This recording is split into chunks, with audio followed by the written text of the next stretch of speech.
La cadena Democracia presenta Controversia. Estamos retomando con fuerza, cumpliendo las metas previstas. Hay que actuar con la fuerza que se necesita. Controversia. Sería un subsidio directo al consumidor. Una zona de seguridad del Estado. Controversia. Temas relevantes analizados a profundidad. Controversia. Con Miguel Rivadeneira. Comenzamos.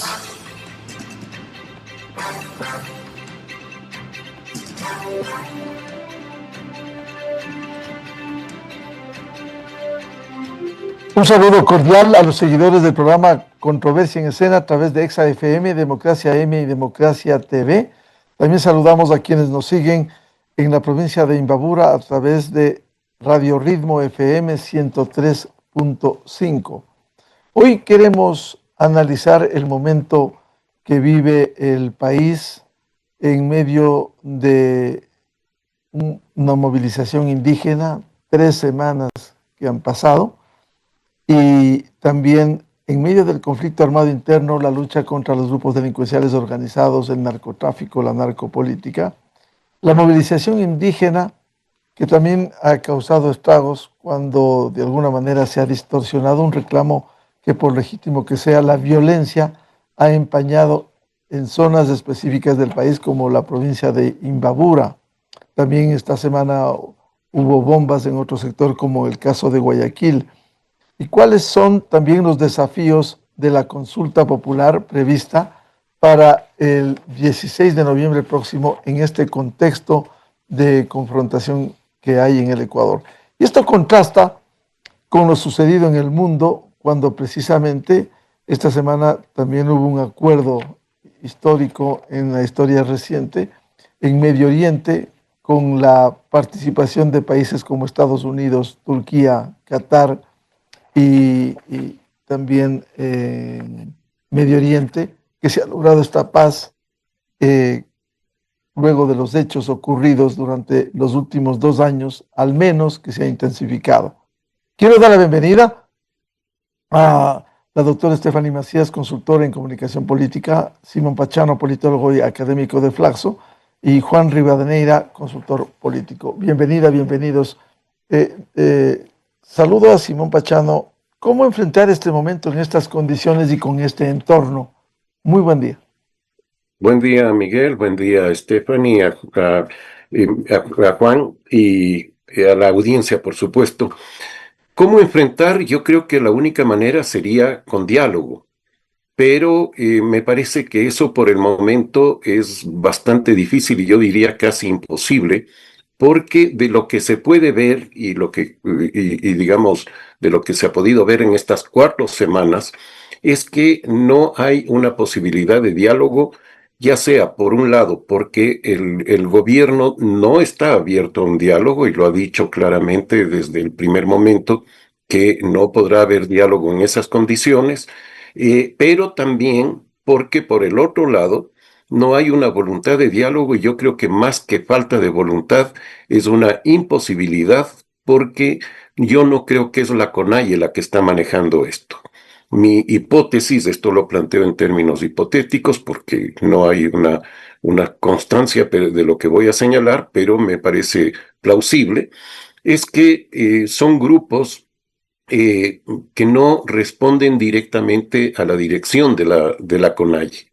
Si es que el presidente de la CONAIE decidiera en este momento pedir un diálogo, sentarse a dialogar, estoy seguro de que iría él mismo a un fracaso, porque esos otros grupos seguramente no le harían caso, digamos así, no seguirían esa línea, porque creo que hay otros intereses y creo que hay otras motivaciones que están planteando en este conflicto. Miremos incluso un aspecto que es evidente: el paro no es nacional. El paro, a diferencia de otras ocasiones, está muy focalizado en una provincia, en la provincia de Imbabura. Y no ha podido, la CONAIE no ha podido movilizar en el resto de provincias de la sierra, que es donde tiene su fuerza, y de la Amazonía también. No ha podido movilizar a sectores de sus propias filas. Entonces creo que hay un problema de ese tipo, que hace mucho más difícil el manejo de esta situación.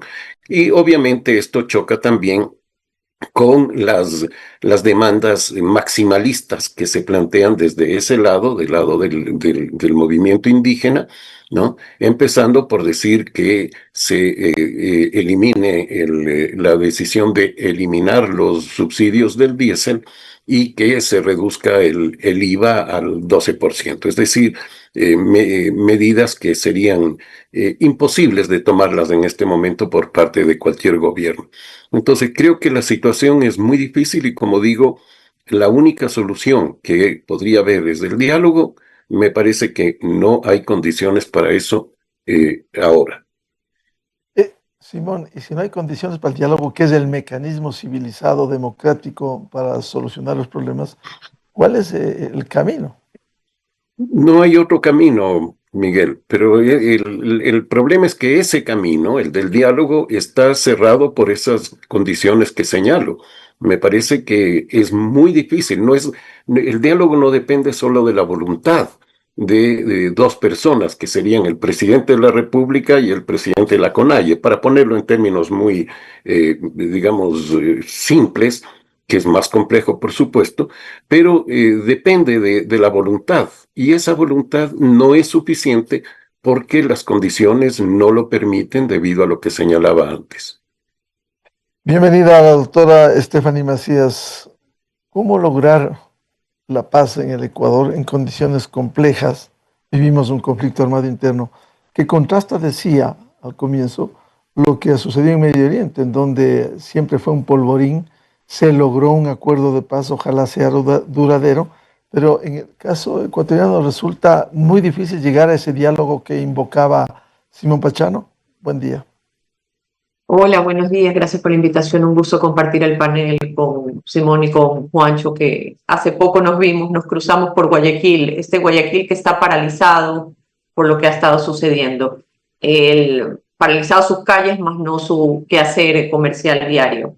Con esto dicho, hay varias variables a considerar. Hoy comenzamos a considerar no solo el paro per se, sino que estamos viendo a la CONAIE ya haciendo campaña por el no. Ellos ya han manifestado que van a hacer campaña por el no. Entonces podemos asumir que el paro también va a ser una plataforma electoral para posicionar su mensaje.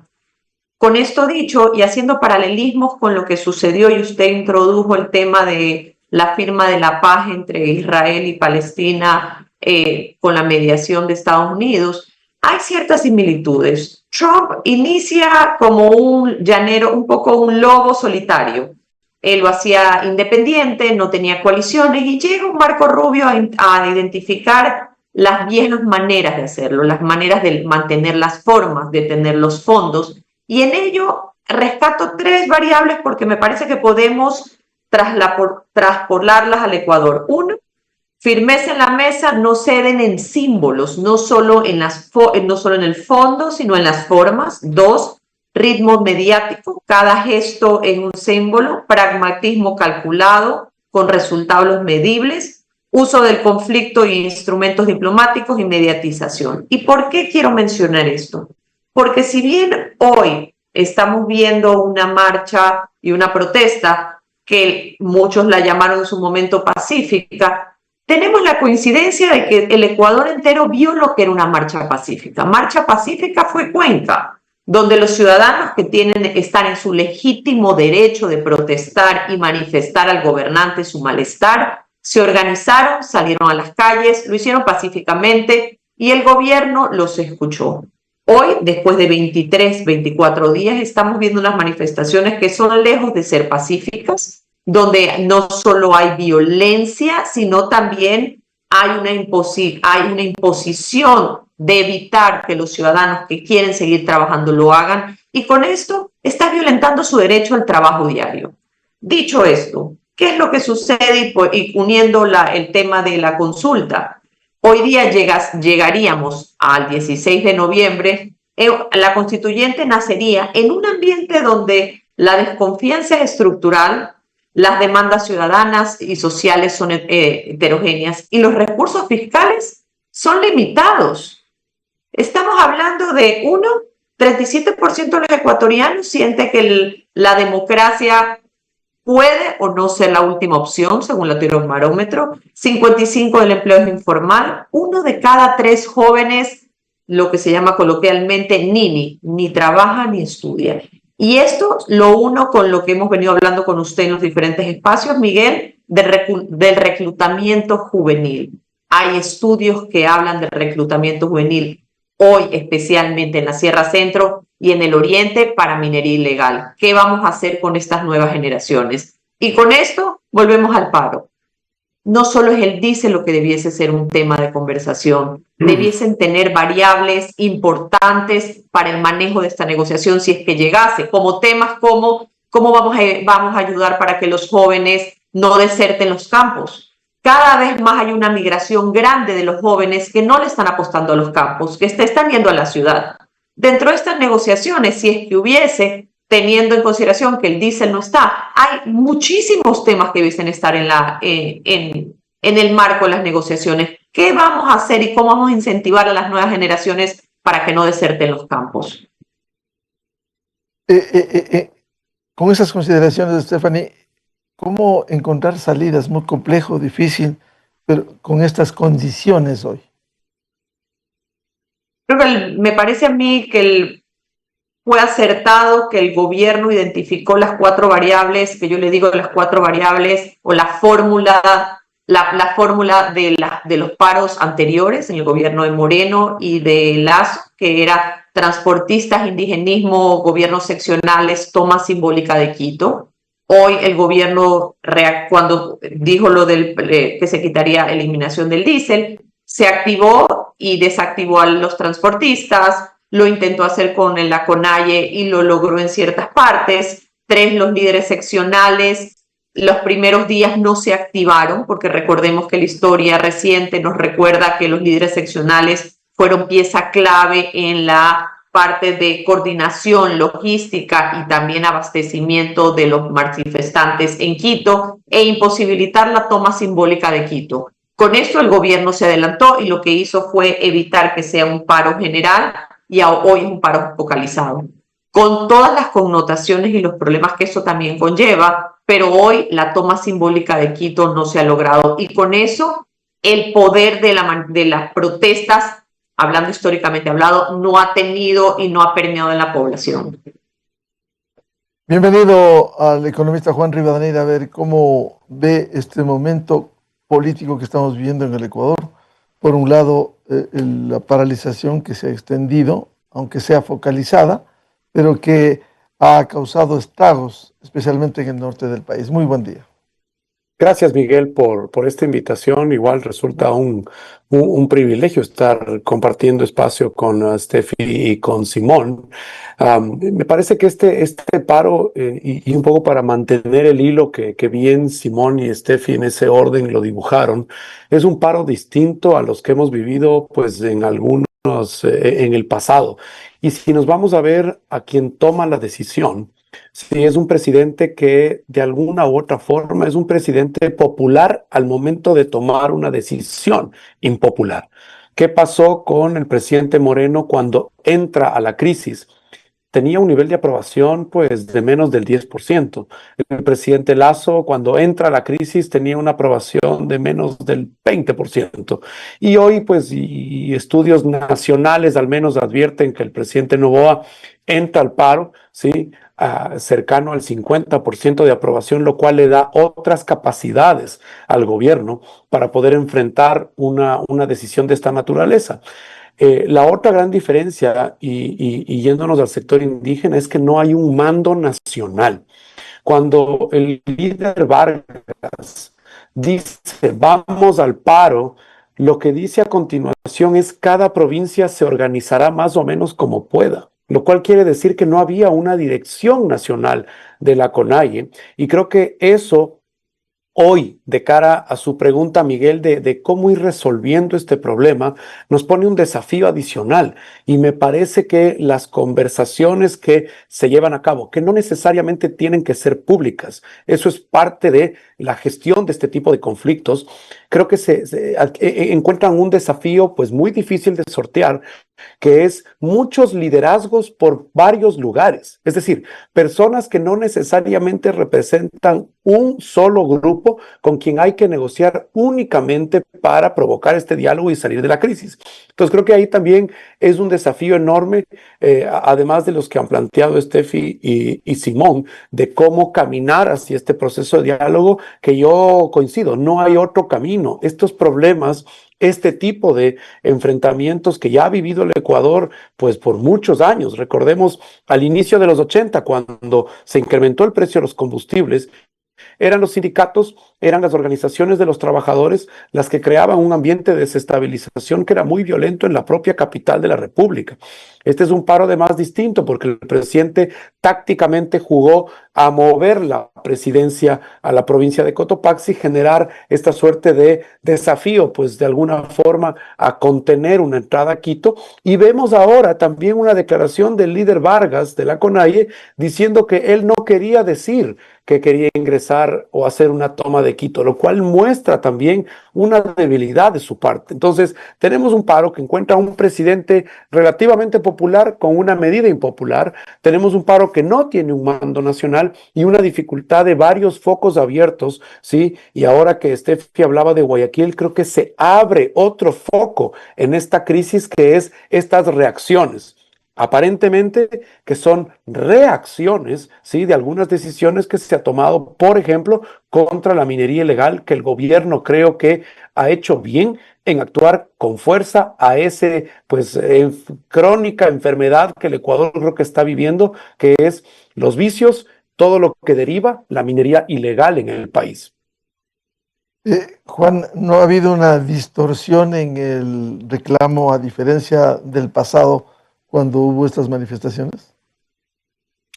Lo que ha pasado es que al inicio pues vimos una contención del presidente, pues una semana y media casi, en que pues no hubo una gran reacción y después se focalizó y ahora pues los temas aparecen de la agenda pues de antaño de la propia CONAIE, que vemos que no ha habido una renovación de muchos temas que sin lugar a dudas se mantienen en las brechas, que hay que reconocer que todavía tienen buena parte de del sector indígena, pero con una particularidad muy especial. Hoy las demandas se han multiplicado también a la lucha pues de toda la vida contra el neoliberalismo, contra los impuestos, en el caso del IVA, contra la minería, contra el extractivismo y contra el petróleo, ¿sí?, que son luchas que ya se fueron moviendo hacia otro lado, y por el lado del sector indígena también encuentra a ellos con otra realidad. Hoy hay indígenas prósperos en el Ecuador, hay indígenas que tienen pues negocios relacionados con la ganadería, con el cultivo de flores, con la venta de leche, incluso pues algunos hasta equipo de fútbol tienen. Entonces hay unas realidades que también han complicado la vida productiva del sector indígena, y creo que a eso nos lleva la reflexión de aquella cifra que apareció hace pocos días de que el 70% de ecuatorianos no quiere paralización, no quiere violencia y en definitiva lo que busca es resolver su problema de la actividad económica. Y además hay un tema adicional, Miguel, no es que la inseguridad ha bajado o se detiene, la inseguridad, que es el principal problema que tienen los ecuatorianos hoy, sigue estando viva, y no es que por el paro se detiene. Lo que hemos visto en Guayaquil en las últimas horas nos deja ver que estamos entrando en un cono muy difícil para el país y que se necesita que hoy los líderes pues ayuden a caminar y a gestionar estos problemas, porque parecería que estamos entrando en una espiral que los ecuatorianos no necesariamente queremos entrar y ver de qué se trata. Simón Pachano, en medio de esta distorsión del reclamo, ¿qué es lo que quieren con esta violencia que, aunque sea aislada, se está demostrando en el país? Yo diría, no hay un reclamo único, Miguel. Yo creo que, y lo hemos dicho, y Juan acaba de señalar también, creo que hay varios reclamos porque son grupos diferentes los que están planteando. No es solamente la CONAIE. Y yo insisto en que la CONAIE tiene una serie de planteamientos, pero que no es eso lo que se está debatiendo en este momento. Y el propio presidente de la CONAIE tiene que adoptar una serie de propuestas que hay de otros sectores, como esto de reducir los impuestos, que no estaba en el planteamiento original de la CONAIE, ¿no?, para ir, digamos, sintonizando con esos grupos a los que no puede manejar. Entonces, el problema es mucho más complejo que lo que se ve a primera vista. No es simplemente el enfrentamiento del gobierno con la CONAIE, y no se resuelve con declaraciones como las del gobernador de Guayas, que dice que el señor Vargas debe aprender castellano. O sea, me parece realmente que estamos llevando las cosas a un nivel ya de no entender, y niveles de racismo muy, muy fuertes desde ese lado. Creo que el problema, insisto, es de una complejidad muy grande, en que todos estos otros sectores están planteando incluso ni siquiera demandas claras. Yo, igual que ustedes ya lo han dicho, estoy convencido de que hay intereses, por ejemplo, de la minería ilegal allí. Hay grupos de minería ilegal que están auspiciando y fomentando las actividades violentas. Yo no creo que las actividades violentas sean de parte de la dirección de la CONAIE. La CONAIE ha tenido otra trayectoria, excepto en los tiempos de Leonidas Issa. Pero creo que lo que estamos viendo, si no lo discernimos internamente todo lo que hay, no podemos entenderlo adecuadamente. No es simplemente la radicalización de la CONAIE, no. Es un tema mucho más complejo que eso. Estos otros actores a los que no conocemos, que no dan la cara, quienes ponen la bomba en Guayaquil, no podemos decir que sea la CONAIE. Ese no ha sido nunca la práctica de la CONAIE, no han sido esas las orientaciones que ha tenido. Esto estamos viendo que seguramente tenemos grupos de delincuencia organizada de carácter transnacional. Entonces, el problema hay que verlo en su complejidad. Y claro, hay que propiciar el diálogo con la CONAIE, ¿no? Que puede resultar algo, pero también el momento en que se siente a negociar Vargas con el presidente, suponiendo que eso suceda, él va a demostrar que no tiene manejo de eso, porque no le van a responder. Entonces, el problema, yo insisto, es de una gravedad enorme. Y esto se vincula con el otro aspecto que ya ha sido tocado aquí de alguna manera, y que creo que lo vamos a tocar más adelante, que es el de la consulta, que me parece que es inconsulta hacerlo en este momento. Yo creo que lo mejor que podría hacer el presidente es retirar esa propuesta, posponerla, porque creo que no son las condiciones adecuadas. Además, me parece un absurdo, y me adelanto quizá a lo que tratemos más adelante, pero me parece un absurdo ir hacia una nueva constituyente. Vamos a tener 1 año y medio o 2 años de 4 procesos electorales. El de aprobación o reprobar la pregunta que se nos está haciendo. Si es que se aprueba, tendríamos que ir a la elección de asambleístas. Luego tendríamos que aprobar la Constitución, y luego algo que no está en el calendario hasta ahora, pero que sería seguramente elegir nuevo presidente y nuevo Congreso, nuevos parlamentarios.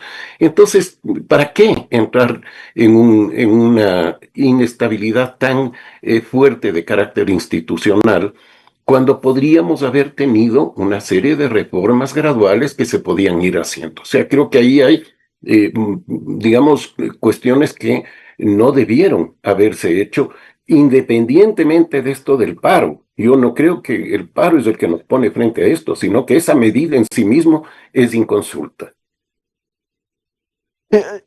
A propósito de la consulta popular, Simón, de una vez, vamos a llegar ya el 16 de noviembre, que está a 3 semanas virtualmente. En estas condiciones, dice Simón Pachano que no sería conveniente el suspender en estas condiciones, y no hay decisión política del presidente. Llegar a la consulta en estas condiciones puede ser contraproducente. Muy contraproducente. Yo creo que es el peor momento para hacerla. Y yo, francamente, espero que no sea aprobada la convocatoria a asamblea. Creo que, insisto, eso le pone al país en un escenario de inestabilidad durante el próximo 1 año y medio o 2 años. creo que no es conveniente hacerlo. Hay otras maneras de procesar los temas políticos, que además tiene otros problemas más. De acuerdo a cómo está planteada la posibilidad de conformar esa asamblea constituyente, por ejemplo, las provincias, la mayor parte de provincias se quedan con 1 o 2 representantes. Incluso las provincias grandes, como Pichincha, Guayas y Manabí, ¿no?, van a tener apenas representantes distritales, porque eso estaba planteado en la propuesta de la consulta, que se mantenga la forma de elegir por distritos dentro de esas provincias. Lo que hace además, y esto también me parece necesario señalar, que se ha hablado tanto de la ley D'Hondt, o la fórmula D'Hondt, que aquí le llaman de Hunt equivocadamente, pero que la fórmula D'Hondt daría mayorías, en fin. No, la fórmula no va a funcionar, ninguna fórmula, porque en distritos pequeños no funcionan las fórmulas.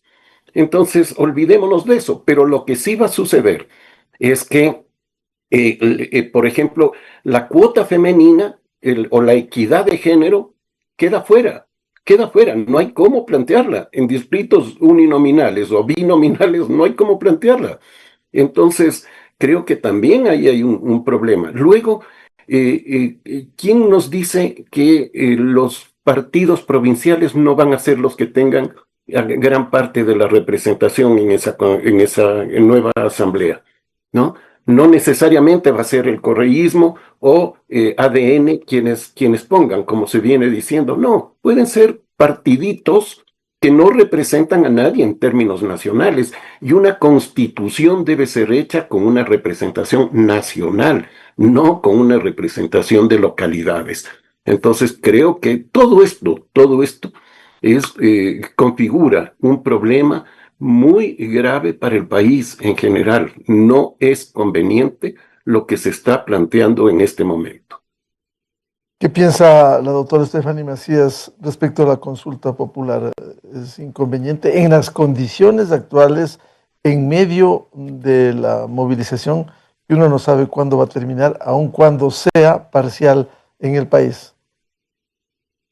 Yo creo que la consulta popular en los temas especialmente que habla de bases extranjeras es importante considerarlo y es importante votar por ello. Hoy lo que vivió Guayaquil con el carro bomba demuestra que no solo que necesitamos, sino que hoy más que nunca necesitamos que estrategias, inteligencia extranjera pueda venir a ayudarnos.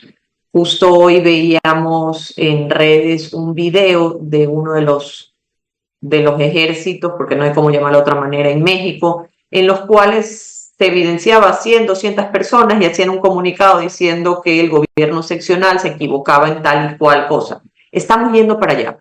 Y creo que es necesario la consulta para eso, para que el Ecuador pueda definitivamente traerlos y que nos ayuden en esa parte. En el tema de la constituyente, creo que la constituyente sí puede ser valiosa si logramos a través de no solo la academia, sino la sociedad civil, poner gente, un Felipe Rodríguez, un Otto Sonnenholzner, un Henry Cucalón, gente valiosa que sí pueda aportar. Definitivamente ese es el anhelo. Lo que hay que ver es cómo lo vamos a lograr. Y también es cierto que hoy, con la política y la realidad, con nativos digitales, la Constitución y la constituyente no solo se va a escribir, se va a narrar. Y en eso, uno de los grandes retos será que la ciudadanía entienda y se manejen las expectativas. Una constitución nueva puede generar, por supuesto, esperanza, pero también frustración. Depende de lo que se prometa y que se entienda que los cambios eventuales que vengan a la Constitución no van a afectar inmediatamente la realidad de la ciudadanía. Y eso es un punto importantísimo.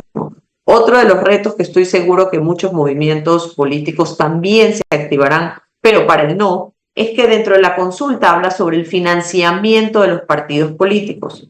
Si el 16 de noviembre esta consulta ganase el sí, significaría que para candidatos para la constituyente y para líderes seccionales, lo más probable es que el Estado ya no financiaría esas candidaturas.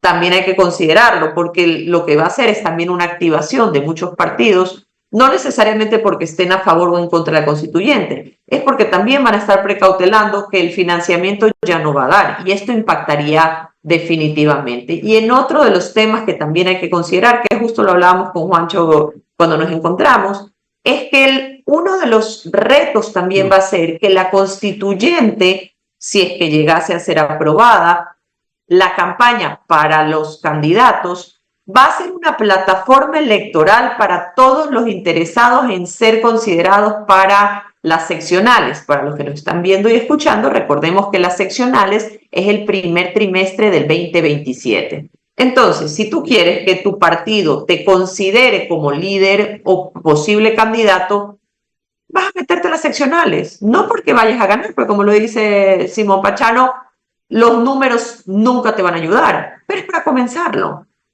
Y para la oposición es la manera y la excusa perfecta para activar sus bases, activar el puerta a puerta, comenzar campaña, no necesariamente para constituyente, sino para las seccionales. Y uno de los grandes retos va a ser identificar quiénes son valiosos, qué candidatos van a ser y cómo se va a hacer si es que ya no hay financiamiento del Estado.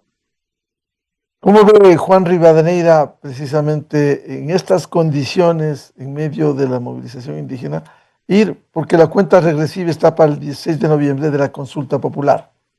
Ahí me parece que, y nuevamente para sumar a lo que ha dicho Simón y Steffi, Simón ha hablado mucho del tiempo político, Steffi mucho del tema de la campaña, creo que también debemos ver la arista de la economía, es decir, cómo una economía puede comportarse en un ambiente pues, que entra en un modo electoral permanente, es decir, cuando Noboa gana la presidencia de la República, pues casi que todos pensábamos, y el sector político pensaba, que la nueva elección política venía hacia febrero del 27 con las locales. Y eso nos daba pues al menos unos meses de relativa, vamos a decirlo, tranquilidad electoral. Pero el Ecuador es prolífico en dar pues este modo electoral y ponernos a todos nuevamente, ya sea por una consulta, ya sea por el establecimiento de una constituyente, ya sea por la elección de sus miembros, de su ratificación del texto. Es decir, volvemos a esa suerte de cono que entramos a una espiral electoral permanente. La pregunta es, ¿cuánta certidumbre se le puede dar al proceso para que la economía no se vea afectada por esos procesos? ¿Qué sería lo deseable?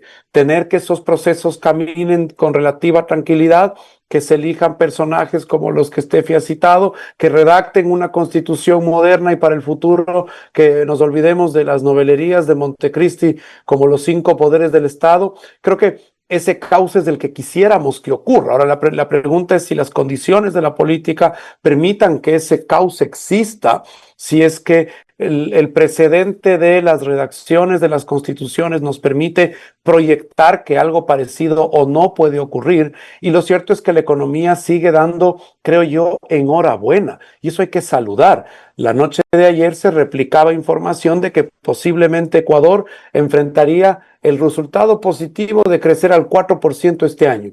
Cuando vemos la reserva monetaria pues cercana a los 9.000 millones, cuando vemos crecimientos todavía en ventas y sectores que estaban deprimidos yendo a cierta mejora como la construcción, que se veía muy afectada en los últimos meses y de repente pega un rebote interesante. Entonces, ese proceso que de alguna u otra forma los números públicos indicaban que la economía estaba comenzando o está comenzando a responder, ¿cuánto estos efectos políticos puede afectar? Creo que eso es lo que nos pone el desafío al frente y claro, quienes tomen las decisiones tienen que ponerlo sobre la mesa para entender qué tanto éxito, ¿sí?, en la economía puede reflejarse de este tipo de procedimientos que están en la política electoral y además, por supuesto, en la presentación de un acuerdo para la vida en común, que finalmente es cuando se elabora una constitución. Juan Rivadeneira, ¿no resulta difícil buscar buenas condiciones políticas en medio del proceso que ha vivido durante los últimos años, no solo estos meses del Ecuador?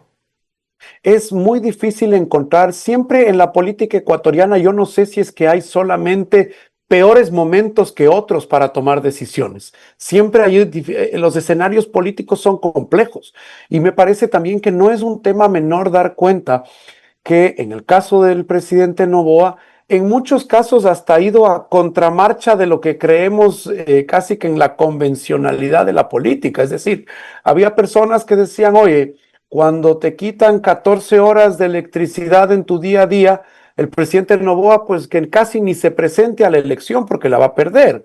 Y el presidente la gana con 11 puntos de diferencia. Entonces creo que también hay algunos elementos que nos permiten, si es que extrapolamos y creemos que va a ser igual, podríamos pensar que el presidente apunta a un éxito, no sé si parecido, pero al menos un éxito, si es que apunta a una consulta popular. Ahora, es un desafío, Miguel, no solo el momento, sino también en el caso de una posible asamblea constituyente, quiénes son las personas, cuáles son las ideas y cuáles son los proyectos. Porque a Montecristi llegamos con un grupo de personas que venían elaborando proyectos hace 20 años, los que estaban en contra del pago de la deuda, los que estaban a favor del ecologismo con una mirada de izquierda, quienes traían toda la doctrina de los derechos. La pregunta es, ¿qué temas, si es que llega a haber una constituyente, son las que vamos a llegar al mes posiblemente de abril del próximo año? Porque si vamos con página en blanco, la cosa luce muy complicada. Simón Pachano, ¿cuánto puede afectar esta situación que vivimos? Es incierto cómo llegamos al 16 de noviembre, si se llega a concretar la consulta popular. Sí, yo creo que va a afectar de alguna manera y de una manera fuerte, dura. Estoy de acuerdo con Juan respecto al fenómeno que se dio de la elección del presidente Noboa, a pesar de los apagones, etcétera, pero consideremos que se planteó ahí un enfrentamiento, digamos, correísmo-anticorreísmo, y él se benefició muy fuertemente de eso. Habría que ver si es que eso sigue presente y si eso va a ser un elemento determinante en esta elección. Yo me temo que no, me temo que eso ya está pasando y que puede más bien ser contraproducente para él. Si es así, preguntémonos qué puede pasar con el propio gobierno si es que la ciudadanía le dice que no sobre todo a la constituyente, porque puede ser que las otras preguntas, las dos preguntas, digamos, aprueben, porque hay un antipartidismo que van a votar por quitarles el financiamiento, cosa que abre mucho más el espacio para los grupos de delincuencia organizada y para otras formas no santas, digamos, de financiamiento de la política. Entonces, creo que, bueno, aparte de eso, que me parece a mí contraproducente hacerlo, pero preguntémonos qué va a pasar si es que le dicen no al presidente respecto a la constituyente, ¿no? Sabemos por experiencia de que la mayor parte, excepto una consulta, la mayor parte de consultas se ha votado no por los temas que se preguntan, sino a favor o en contra de quien las convoca. Y aquí estamos frente a eso. Y en un escenario de conflicto, de enfrentamiento, de violencia como el que estamos viviendo y que no vemos que haya visos de que se solucione en el corto plazo, va a ser muy complejo y creo que se va a repetir esto de votar no por las preguntas, sino más bien por quien la convoca o en contra de quien la convoca. Y eso sería gravísimo porque quedaría un presidente muy debilitado y eso no le conviene al país, ¿no? Entonces creo que, insisto, me parece que no es conveniente hacerlo en este momento, no es conveniente la consulta. Creo que debería postergar el presidente la consulta. Doctora Estefanía Macías, ¿usted comparte ese criterio que debería posponerse al menos si el deseo del presidente es ir a la consulta, sabiendo la forma como ha venido gobernando? Quizás va a resultar difícil eso, pero los resultados no podrían ser contraproducentes si se mantiene la movilización en estas condiciones y están en el andarivel político de decirle no a la consulta. Definitivamente comparto con Simón que los tiempos no son los óptimos, pero conociendo lo que hemos venido conociendo al presidente, creo que está, como diríamos coloquialmente, escrito sobre piedra. No lo veo moviendo la fecha. Lo que sí creo es que entendiendo que a pesar de ser joven, tiene una experiencia política larga por tres campañas presidenciales de su padre. Creo que pudiésemos llamarlo un animal político, con un olfato que, como rescato lo que decía Juancho, él sabe, él huele, él a veces se anticipa y nos sorprende. Cuando uno piensa que va a ir por un lado, va por el otro. ¿Qué quiero decir con esto? Que si bien es cierto, los tiempos no son los idóneos, creo que el presidente, siendo legítimo con lo que él es, siendo coherente con lo que él es, se activará. Creo que una de las fortalezas de este gobierno es territorio. Creo que el número uno del objetivo gubernamental tiene que ser que se terminen las marchas para comenzar y activar todo el aparataje de puerta a puerta y de territorio, a los cuales son muy buenos haciéndolo. El presidente en discursos de campaña se engrandece, no es tan fuerte en discursos presidenciales, pero sí en campaña. Con esto en mente tenemos que ver. Creo que el buró de campaña y el buró político del presidente tienen que estar considerando plan A y plan B. Plan A es apostarle todo a las tres preguntas de la constituyente. Y dependiendo de cómo vayan tomando la temperatura, comenzarán a identificar cuáles van a ser sus victorias inmediatas. La victoria inmediata es fortalecer las preguntas de la consulta y de alguna manera dejar pasar la constituyente, pero van a tener que comenzar a definir la narrativa de cuál va a ser la victoria. Tal vez la victoria no va a ser todo sí, sino las tres consultas. No lo sabemos, pero creo que dentro de una estrategia electoral y de contención de crisis tendrán que comenzar a plantearse cuál es el plan A y cuál es el plan B. El plan A es enfoquémonos solo en consulta y dejemos perder constituyente, entendiendo que no solo el desgaste de los paros, es un gobierno que comenzó en mayo, pero más o menos en 1 año y medio. Esto en otras partes del mundo ya tuviese lo que se llama las seccionales, o sea, mid-elections, que es una manera que la ciudadanía toma la temperatura y vota por el presidente en turno o la oposición. Y esta manera saludable de que la ciudadanía se exprese es una manera en la cual desfoga, si es necesario, este malestar. Hay una frase muy coloquial que habla sobre la olla de presión. Siempre cuando hay unas elecciones, como las que hubiesen ahorita, en este momento, ayuda a desfogar ese malestar. Así sea que perdiese constituyente y ganase las preguntas, la ciudadanía está desfogándose y está expresándose. ¿Por qué digo esto? Porque si no dejas que desfogue y esperas 1 año más, ese malestar y esa manera de protestar va a ir incrementándose. Juan Rivadeneira, ¿cómo llegamos a esta consulta en estas condiciones, con incertidumbre, más aún cuando está previsto, de acuerdo al calendario electoral, del 1 al 13 de noviembre, la campaña electoral? Eso no quiere decir que la campaña está a puertas. La campaña estaría a puertas con un paro que da algunas señales de que quizás se pueden causar alguna forma de destrabarlo, pero lo cierto es que hay un tema que no es menor, y es que los ecuatorianos han demostrado ser selectivos en las preguntas. ¿Qué pasó en consultas recientes? Es decir, la pregunta sobre el trabajo por horas, por ejemplo, o la pregunta del arbitraje internacional, que en mi opinión lamentablemente perdieron, pero me parece que los ecuatorianos demostraron que pues hay una selectividad en las preguntas. Entonces creo que no se aplicaría necesariamente que todos votan por el sí o todos votan por todas las preguntas por el sí o todas por el no, sino que siento también esa posibilidad de que haya una distinción.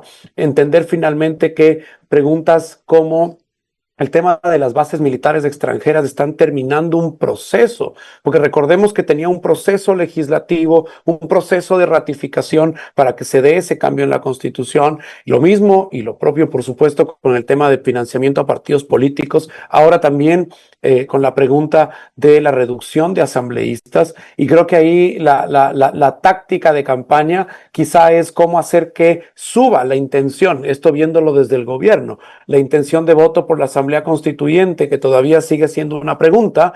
Una pregunta me refiero a cómo vamos a descifrar cómo llegamos y cómo la elaboramos, pero dándoles cierta certeza, anclándose en preguntas que son populares.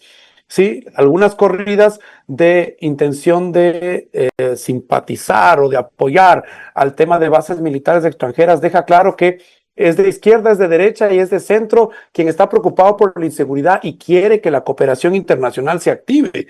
En el caso del financiamiento a partidos, creo que la gente podríamos discutir mucho sobre el mantenimiento de las organizaciones, pero en el caso de campaña política, que sea a partir de los impuestos de la gente, creo que hay un rechazo y esa pregunta puede caminar. La reducción de asambleístas creo que pues, ha demostrado que el aumento de los asambleístas no necesariamente ha mejorado la calidad de la legislación y creo que en esas preguntas el gobierno buscaría anclarse para que acompañen ese respaldo a su propuesta de asamblea constituyente. Simón Pachano, en definitiva, con este panorama político, el advenimiento de la campaña electoral y todavía una movilización indígena no mantiene un panorama incierto. ¿Qué hacer frente a este panorama? Yo insisto en que creo que es todavía posible que por lo menos se retire la propuesta de la consulta de la constituyente. Creo que por lo menos eso debería retirarse. Se podrían dejar las otras dos preguntas que de alguna manera podría ser que tenga más posibilidades el gobierno de obtener el sí en ambas, porque hay un sentimiento el de la inseguridad en todo el país y fundamentalmente en la costa, ¿no es cierto?, que llevaría a creer que que las bases militares ofrecen alguna garantía en ese sentido, ¿no? Y el financiamiento de los partidos, que es el financiamiento permanente, no el de las campañas. Para las campañas se mantendría el aporte estatal, digamos, ¿no? Pero creo que dado que hay un sentimiento antipartido en el país y en muchos países, esa podría ganar. Pero yo insisto, el tema de la constituyente es un tema que además yo creo que el propio presidente no lo había pensado de esa manera. El presidente envió la propuesta al Consejo Electoral buscando que sucediera lo que sucedió con Correa y el Tribunal Electoral en su momento, que es que el Tribunal Electoral aceptó el llamado a consulta y declaró que se estaba en periodo electoral y destituyó a los miembros, a 50 integrantes del Congreso, es decir, a la mitad, y posesionó a los de los manteles. Se quiso hacer lo mismo con la Corte Constitucional, pero el Consejo Electoral envió las preguntas a la Corte y el presidente tuvo que acudir a la Corte. Entonces, y tuvo que mantener la propuesta de la consulta. Entonces, me parece que también hay que ver eso. No creo que fue un cálculo muy pensado del presidente de ir hacia allá, sino que le falló el primer paso, digamos, y tuvo que comprometerse con una consulta para una constituyente que, insisto, va a traer un periodo muy largo de inestabilidad institucional del país. ¿Qué inversor nacional o extranjero va a tener confianza de invertir durante el próximo año y medio o 2 años si no sabe cuáles van a ser las reglas del juego, las reglas fundamentales, que son las que se desprenden de la Constitución? Entonces, yo creo que hay que ver todo eso y, digamos, buscar por lo menos que eso no suceda. Que puede haber la consulta con las otras dos preguntas, que haya esa consulta, pero con la constituyente a mí me parece que es un error enorme. Simón, cierto es llegar a la definición de una constituyente no garantiza el que haya cambios. Más aún, ¿qué hacer en el otro escenario si es que no hay posibilidad de que el gobierno, como lo fue Lazo también con la Corte Constitucional, el que pueda haber mejor gobernabilidad? Con esta constitución del 2008, ¿no resulta una camisa de fuerza para gobernar? Sí, a ver, Miguel, yo personalmente, voy a hablar en lo personal, yo soy de las personas que se opuso prácticamente en su totalidad a la constitución que tenemos ahora. He criticado incluso lo que mucha gente dice que es un avance, este supuesto esquema de derechos que hay y el cambio de Estado de Derecho por Estado de Derechos, que es un absurdo, ¿no? Eso no es un avance, es totalmente un retroceso. Pero quiero decir con esto que no estoy diciendo que esta Constitución permite hacer algo, pero hay que manejarse dentro de esto de acuerdo a los tiempos políticos. El tiempo político en que estamos no da para ir a un proceso como es el constituyente. Entonces creo que hay que, digamos, amarrar los bultos de acuerdo a cómo está el camino y cómo va la carga, digamos, ¿no? Entonces me parece que hay que tomar otro tipo de decisiones. Doctor Estefanía Macías, ¿qué queda con este panorama frente a estos desafíos, incertidumbre, movilización indígena parcial, pero que no deja de ser un obstáculo para la normalidad en el país? Miguel, no quiero dejar de abordar un tema que también lo hemos venido hablando en múltiples ocasiones en su espacio, que es la importancia de un relevo generacional. A lo largo de los años hemos hablado que el Ecuador necesitaba nuevos líderes jóvenes con nuevas ideas, siempre respetando el legado y la experiencia de, como le decimos, los políticos tradicionales de canas y de suelas gastadas. Y esto también tiene que ser incluido y considerado en el movimiento indígena. Cuando uno ve sentado a los líderes indígenas, todos son, y entiendo que el expertise y el legado y la experiencia es importante, pero hay unos nuevos retos de las nuevas generaciones que también tienen que ser considerados para poder nosotros hablar de lo que queremos como Ecuador, no solo en la consulta popular, en la eventual constituyente. Tenemos que hablar del Ecuador del futuro, de lo que necesitamos todos en los nuevos jóvenes. 60% del Ecuador tiene internet, pero no internet de calidad. ¿Cómo vamos a hacer para la alfabetización digital, para esta nueva realidad? ¿Qué vamos a hacer para mantener a los nuevos jóvenes interesados en el campo? ¿Cómo vamos a hacer por los más de 2.500 jóvenes entre 13 y 18 años han sido tomados presos por estar relacionados de alguna manera a mafias? Hay tantos retos, tenemos que ver educación, salud, primer empleo, participación política. Hay tanto de qué hablar que necesitamos un Ecuador que nos incluya a todos para esas conversaciones. El foro de la constituyente pudiese ser, pero más que eso es lograr tener una estabilidad y una gobernabilidad para llevar a ellos. Y hablando un poco de si tú me preguntaras qué es esa gobernabilidad, es entender y sentarnos en una mesa en la cual tanto los líderes indígenas como el gobierno no solo pongan temas, pongan una estrategia de negociación con medibles.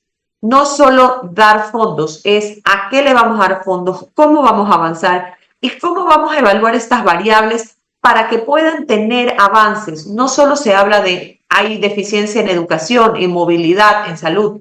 Ok, ¿cuáles van a ser los proyectos? ¿Cómo los vamos a medir? ¿Cuánto vamos a invertir? ¿Cuáles son las variables para entender cómo vamos avanzando? Eso desde un punto de vista coyuntural y nacional debiésemos hacerlo con no solo las minorías, sino también con las mayorías. Y esa renovación generacional, ¿qué implicaría en estos momentos, Stephanie? Poder escuchar las diferentes voces. Hoy vemos, de lo cual decía Juancho, el movimiento indígena inicia el paro no unido. Hay diferentes facciones en las cuales no están de acuerdo. Después del fallecimiento se volvieron a unir. Pero ¿cómo se vería un relevo generacional? Viendo a los jóvenes escuchando las nuevas necesidades del campo, entendiendo las necesidades de todos y, por supuesto, escuchando. De ninguna manera quisiésemos descartar la experiencia de líderes tradicionales como una Lourdes Piván. Hay muchísimos líderes valiosísimos, pero hoy no estamos viendo las nuevas caras y las nuevas generaciones de la CONAIE y de la comunidad indígena, que estoy seguro que tienen una nueva voz y tienen una visión que necesitamos ser. Dentro de este pliego de peticiones, más allá del no el extractivismo, no estamos viendo y no los vimos activamente en las marchas por Cuenca cuando se estaba defendiendo el agua. Entonces sí creo que sería enriquecedor para el Ecuador escuchar lo que las nuevas generaciones de la comunidad indígena quieren decir qué buscan y el Ecuador que ellos quieren, lo más probable es que podamos encontrarnos todos en un punto medio. Perdón, Juan Rivadeneira, Miguel, con gusto. mil disculpas, Juan, solo una Con gusto. cosita.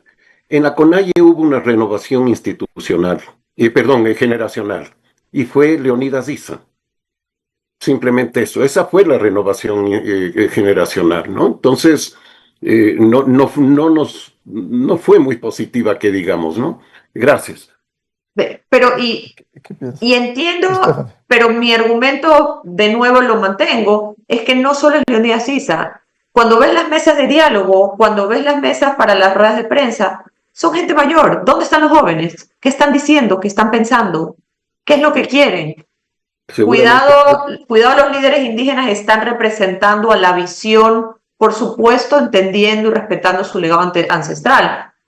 Pero ¿qué están queriendo ellos? ¿Qué están buscando ellos? A lo que me refería es que ya hubo una renovación generacional y que nos llevó por el camino del mariateguismo y bueno, entonces yo no apostaría por eso. Creo que la cosa habría que verla quizás con otro tipo de variables además, pero eso. Pero Antes de una darle la sola palabra a persona Juan no Rivadeneira, puede a ver, representar a toda una nueva generación. Creo que tenemos que abrir las puertas y las voces a muchos líderes jóvenes.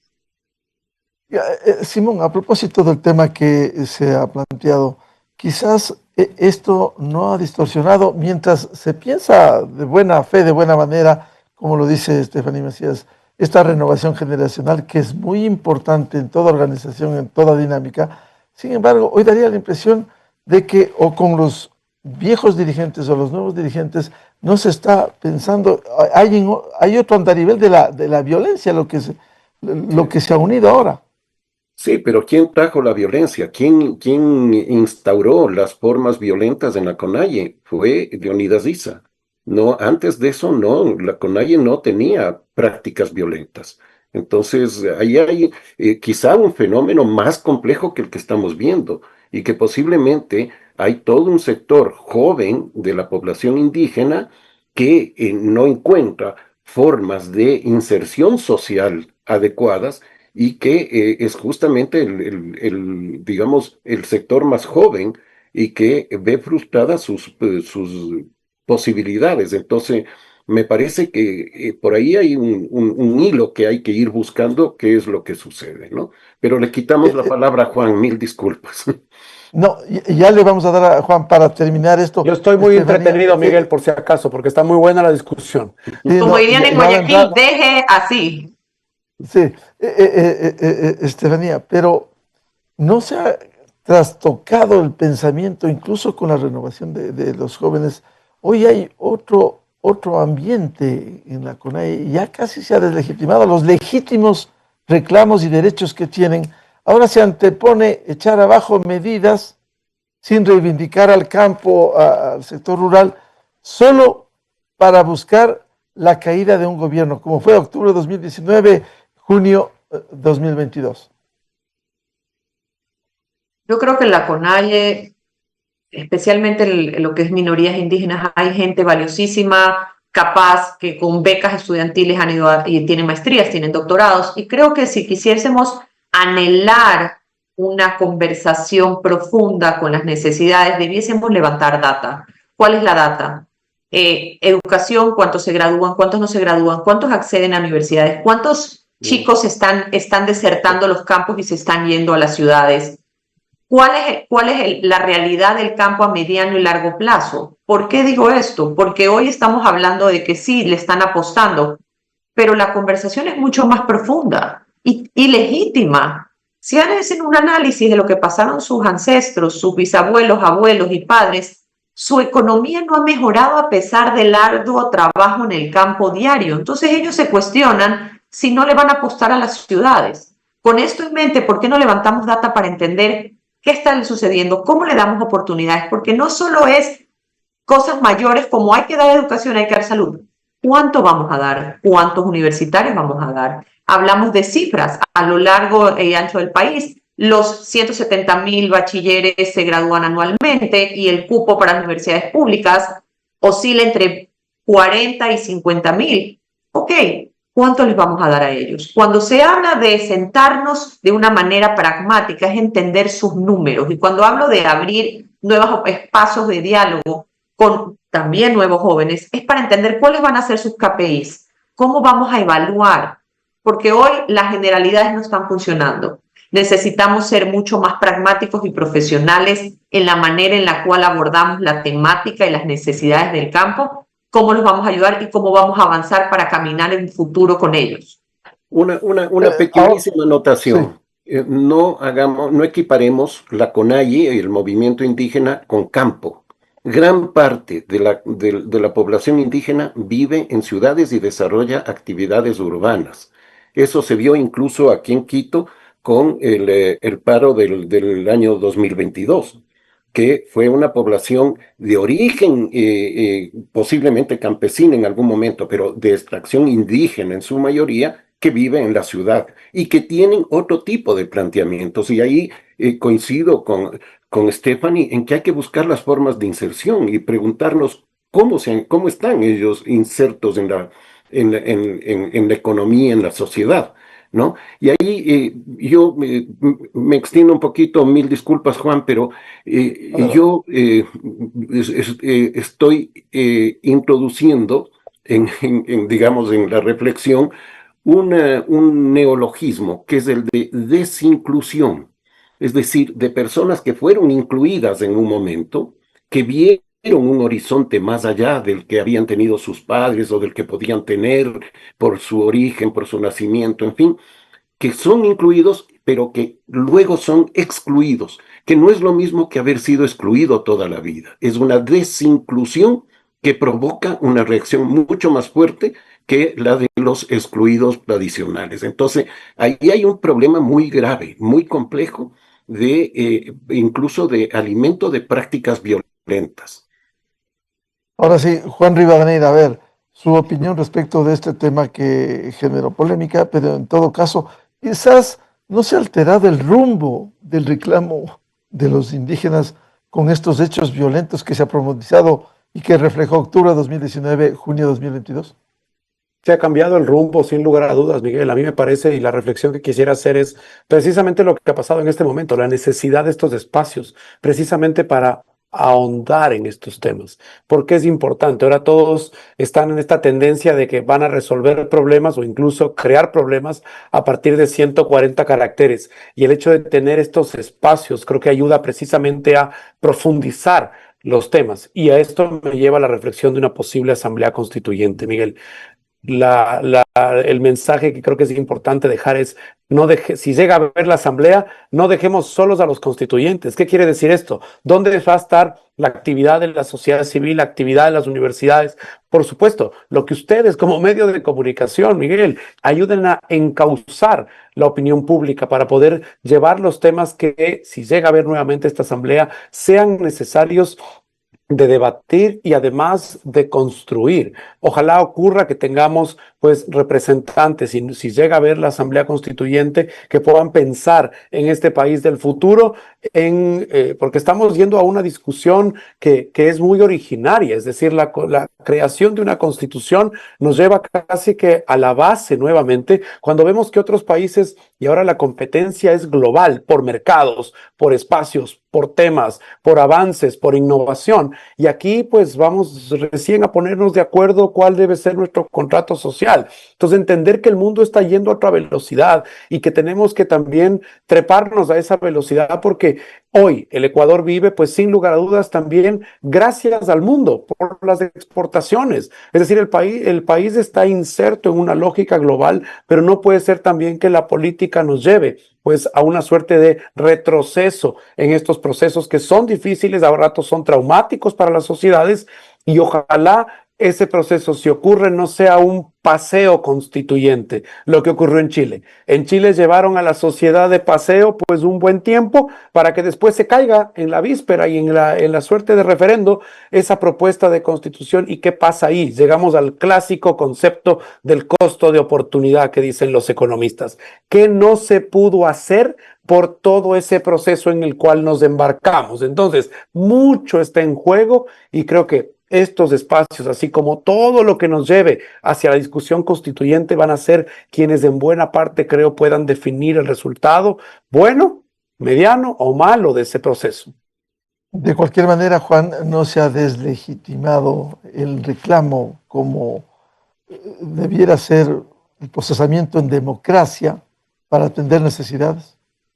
Absolutamente. Es decir, si es que pues se quiere imponer a partir de la violencia y el divisionismo, porque también recordemos, aquí hemos visto en esta paralización, Miguel, una imagen de un muro, y lo vimos en una florícola, ese muro que divide pues, personas que quieren trabajar y que necesitan de su empleo para sobrevivir, y los que estaban del otro lado del muro, que los querían sacar para que paralicen, que lo querían sacar violentamente. Hemos visto un procesamiento de esta diferencia de una manera tan compleja de llevar para los ecuatorianos, que se suma ahora. Iniciamos por la eliminación del subsidio al diésel, pasamos a la lista de Papá Noel, que sacó el movimiento indígena con los temas tributarios, los temas extractivos, y mezclaron la discusión, y ahora estamos decantando lamentablemente en un ambiente de violencia que pone pues a mucha gente con preocupación. Lo que ha ocurrido en Guayaquil, más lo que ha ocurrido en distintos puentes a lo largo del Ecuador,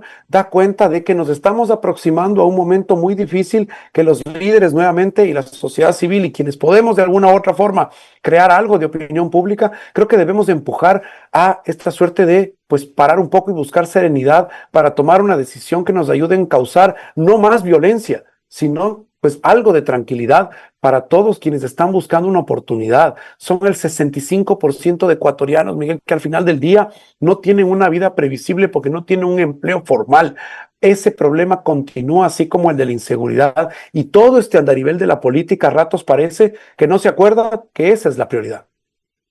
Confiemos en días mejores en medio del momento político que vive el país, lograr salidas democráticas en medio del conflicto armado interno, la movilización indígena, que de alguna manera se ha focalizado y se ha deteriorado, pero también los desafíos de la consulta popular. Gracias por aportar a este debate.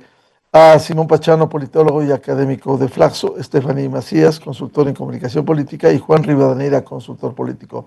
Muchas gracias, su participación valiosa siempre. Gracias, Miguel. Encantado. Muchas gracias. Hasta luego. Muchas gracias. Encantado, gracias. Con esto cerramos el programa Controversia en Escena a través de Exa FM, Democracia M y Democracia TV. También saludamos a quienes nos escuchan por Radio Ritmo FM en Imbabura 103.5 y a los miles de oyentes del programa Controversia en Escena. Les deseamos un feliz fin de semana y ojalá se imponga la paz a la violencia que se ha vivido durante las últimas semanas en el Ecuador. Muy buen día. Esto fue Controversia. Temas relevantes, analizados a profundidad. Miguel Rivadeneira vuelve el próximo sábado.